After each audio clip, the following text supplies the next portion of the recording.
know this, but you are celebrating an anniversary with me. I'm not married, but 1 year ago today, I woke up from a month-long coma following a double lung transplant. Crazy. I know. Insane. But thank you. 6 years before that, I was starting my career as an opera singer in Europe when I was diagnosed with idiopathic pulmonary hypertension, also known as PH.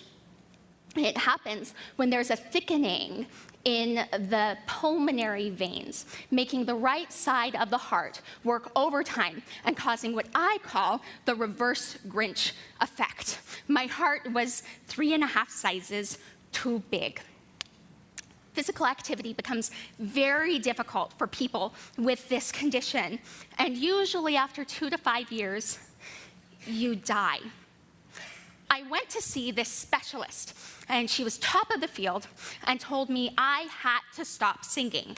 She said those high notes are going to kill you. Well, she didn't have any medical evidence to back up her claim that there was a relationship between operatic arias and pulmonary hypertension. She was absolutely emphatic. I was singing my own obituary. I was very limited by my condition physically. But I was not limited when I sang. And as air came up from my lungs through my vocal cords and past my lips as sound, it was the closest thing I had ever come to transcendence. And just because of someone's hunch, I wasn't going to give it up. Thankfully, I met Retta Gerges, who is dry as toast. But he and his team at Johns Hopkins didn't just want me to survive. They wanted me to live a meaningful life. This meant making trade-offs. I come from Colorado. It's a mile high, and I grew up there with my 10 brothers and sisters and 2 adoring parents. Well, the altitude exacerbated my symptoms. So I moved to Baltimore to be near my doctors and enrolled in conservatory nearby. I couldn't walk as much as I used to, so I opted for 5-inch heels. And I gave up salt, I went vegan, and I started taking huge doses of sildenafil, also known as Viagra.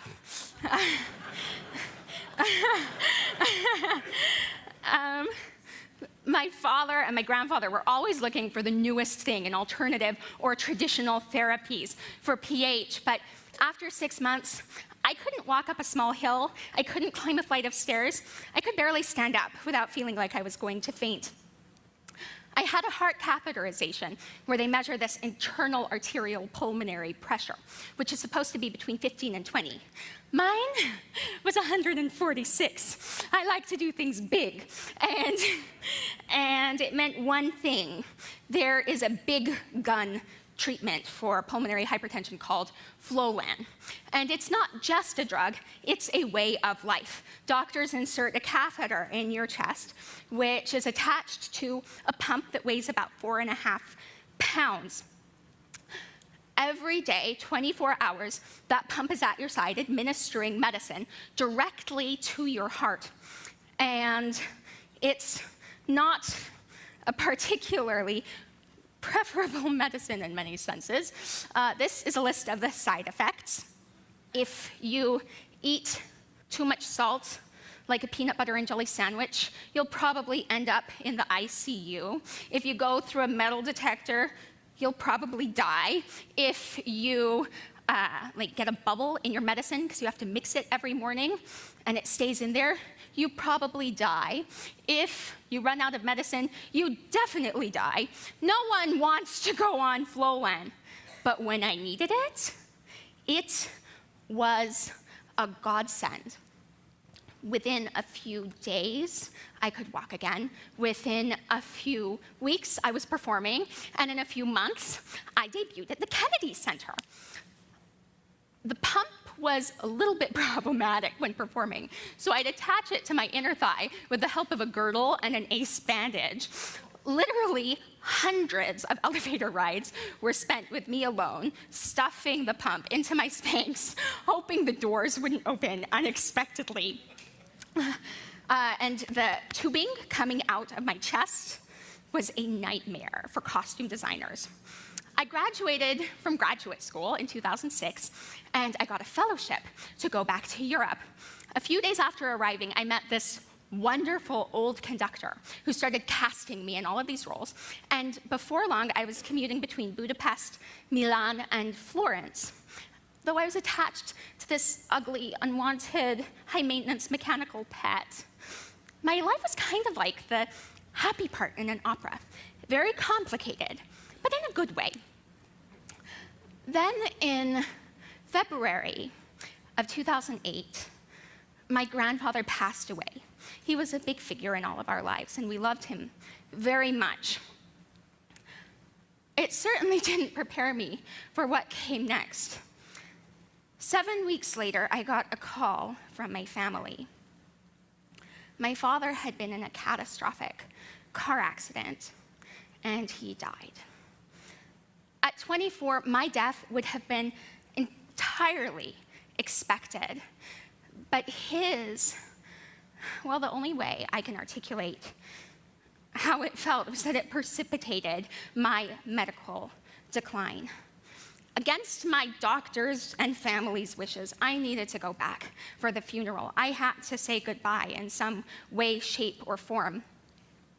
But soon I was showing signs of right heart failure, and I had to return to sea level. Doing so knowing that I probably would never see my home again.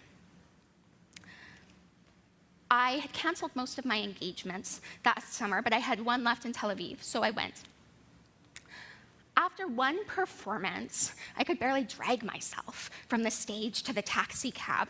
I sat down and felt the blood rush down from my face. And in the heat of the desert, I was freezing cold. My fingers started turning blue, and I was like, what is going on here? I heard my heart's valves snapping open and closed. The cab stopped, and I pulled my body from it, feeling each ounce of weight as I walked to the elevator. I fell through my apartment door and crawled to the bathroom. Where I found my problem, I'd forgotten to mix in the most important part of my medicine. I was dying. And if I didn't mix that stuff up fast, I would never leave that apartment alive. I started mixing, and I felt like everything was going to fall out through one hole or another, but I just kept on going. Finally, with the last bottle in and the last bubble out, I attached the pump to the tubing and lay there, hoping it would kick in soon enough. If it didn't, I'd probably see my father sooner than I anticipated. Thankfully, in a few minutes, I saw the signature hive-like rash appear on my legs, which is a side effect of the medication, and I knew I'd be okay. We're not big on fear in my family, but I was scared. I went back to the States, anticipating I'd return to Europe, but a heart catheterization showed that I wasn't going anywhere further than a flight for life from Johns Hopkins Hospital. I performed here and there, but as my condition deteriorated, so did my voice. My doctor wanted me to get on the list for a lung transplant. I didn't.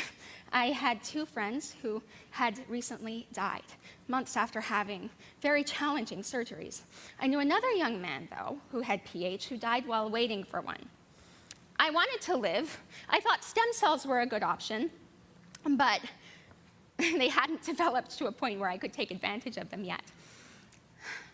I officially took a break from singing, and I went to the Cleveland Clinic to be reevaluated for the third time in 5 years for transplant.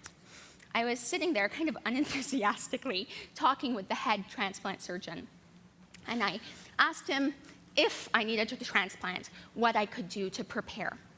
He said, "Be happy. A happy patient is a healthy patient." It was like in one verbal swoop, he had channeled my thoughts on life and medicine and Confucius. I still didn't want a transplant, but in a month, I was back in the hospital with some severely edemic cankles. very attractive, and it was right heart failure. I finally decided it was time to take my doctor's advice. It was time for me to go to Cleveland and to start the agonizing wait for a match. But the next morning, while I was still in the hospital, I got a telephone call. It was my doctor in Cleveland, Marie Boudev, and they had lungs. It was a match.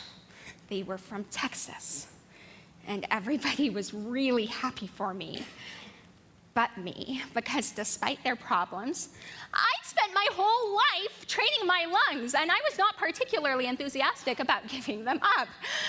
I flew to Cleveland, and my family rushed there in hopes that they would meet me and say what we knew might be our final goodbye. But organs don't wait, and I went into surgery before I could say goodbye. The last thing I remember was lying on a white blanket, telling my surgeon that I needed to see my mother again and to please try and save my voice. I fell into this apocalyptic dream world.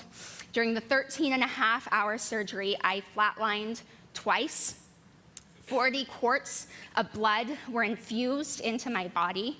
And in my surgeon's 20-year career, he said it was among the most difficult transplants that he's ever performed. They left my chest open for 2 weeks. You could see my oversized heart beating inside of it. I was on a dozen machines that were keeping me alive, and infection ravaged my skin. I had hoped my voice would be saved, but my doctors knew that the breathing tubes going down my throat might have already destroyed it.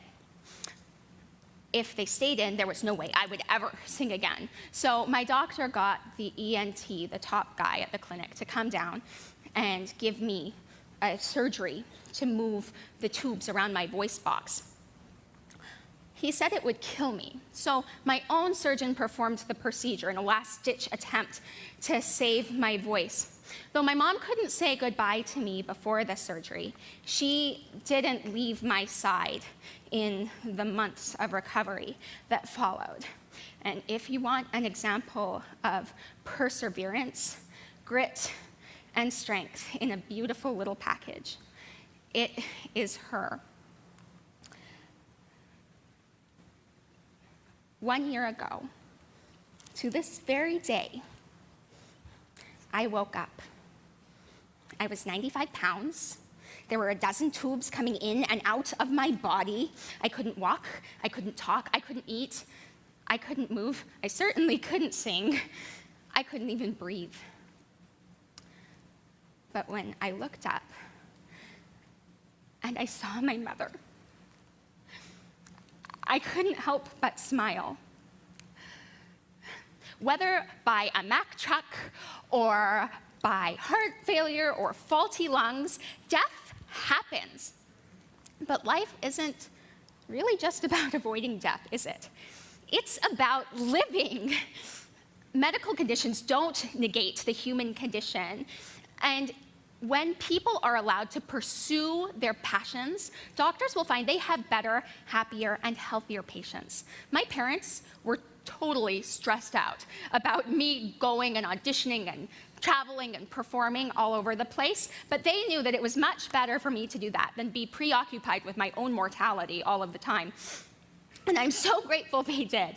This past summer, when I was running and singing and dancing and playing with my nieces and my nephews and my brothers and my sisters and my mother and my grandmother in the Colorado Rockies, I couldn't help but think of that doctor who told me that I couldn't sing. And I wanted to tell her, and I want to tell you, we need to stop letting disease divorce us from our dreams. When we do, we will find that patients don't just survive, we thrive. And some of us might even sing.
laissez-moi s'ennuyer et respirer la rose avant de la feuiller.